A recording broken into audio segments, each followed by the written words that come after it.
কি অবস্থা ব্রাজিলের সাপোর্টাররা? আজকে বাসা থেকে বাইর হওয়ার পর থেকে মানে ব্রাজিলের সাপোর্টার একটা পাইতেছি না চোখের সামনে। মানে এতদিন বাইরেলে চোখের সামনে আসা পড়তো, মানে ওই দিন যেদিন ব্রাজিল দিচ্ছে ওই দিন মানে হ্যাঁ বাইরন লাগে নাই, আগে থেকে খোঁজখবর লাগে বাসায় পড়ছে। আর আজকে বাইরে হ্যাঁ করে খুঁজতেছে, একটারাও খুঁজে পাইতেছি না, সবটি মনে হয় গাতায় ঢুকিয়া গেছে। মানে আমার ব্রাজিল সাপোর্টার বন্ধু, মানে যে আমার লগে বৈশা এক লগে খেলা দেখে, আর্জেন্টিনার খেলা হোক আর ব্রাজিলের খেলা হোক, আমরা একসাথে বৈশা খেলা দেখি, ও পর্যন্ত আজকে আমার সাথে বৈশা খেলা দেখে না। মানে হ্যাঁ, মানে আগে থেকে বুঝতে পারছে আজকে আর্জেন্টিনা তো এমনিতে জিতে যাবো, ওই জন্য ও মানে আমার লগে বৈশা খেলা দেখে না। তো এত ডরাই লইব, এত গাতায় গাতায় ঢুকে গেলে লইব? একটু আসেন, কথাবার্তা বলি, এত ভয় পাওয়ার কি আছে? আর্জেন্টিনার সাপোর্টারদের উদ্দেশ্যে বলতেছি, আপনারা এভাবে বললে ওরা আসবে না। আপনারা এক কাজ করেন, ফেসবুকে ওরা ওরা কিন্তু ঠিকই বাসায় বসে ফেসবুকে আর্জেন্টিনার সাপোর্টাররা কি লিখতেছে না লাগতেছে ওগুলা কিন্তু ঠিকই দেখতেছে।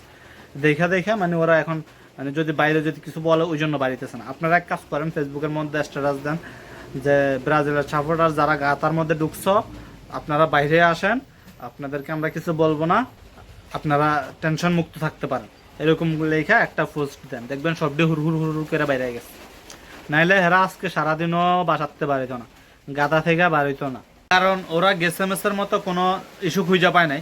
গেসএমএসে তো মনে করেন ওরা আমাদের নিকোলাস গঞ্জালেস একজনের পাওয়াটা নিয়ে ধরছিল, ওইটা পাইছিল, ওইটা পাওয়ার পরে ওইটা নিয়ে অনেক ট্রল করছে, মানে একটু সুযোগ ছিল ওইটা নিয়ে ট্রল করার, ওই জন্য বাইরে হয়েছে। কিন্তু আজকে ওই রকম কোনো সুযোগই নাই, আজকে ওরা কোনো ইস্যুই খুঁজে পায় নাই, ওই জন্য হেরা বাড়িতেছে না। যা একটা প্লান্টিক মিস করছিল এটা নিয়ে একটু কইতে পারতো, এটা নিয়েও কইতে পারতেছে না, কারণ এর আগের ম্যাচে ওদেরও প্লান্টিক মিস হয়েছে, যার কারণে ওইটা নিয়েও কিছু বলতে পারতেছে না। মানে ওরা একদম মাইনকার চিপাই বেড়ে গেছে, পুরা মাইনকার চিপাই ওরা।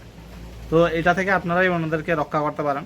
আমি যেটা বলছি ওইটা ওইরকমভাবে ফেসবুকে পোস্ট দেন, ওরা কিন্তু ঠিকই বাসায় বসে সব কিছু দেখতেছে, দেখবেন অটোমেটিক বারে আসবে পরে।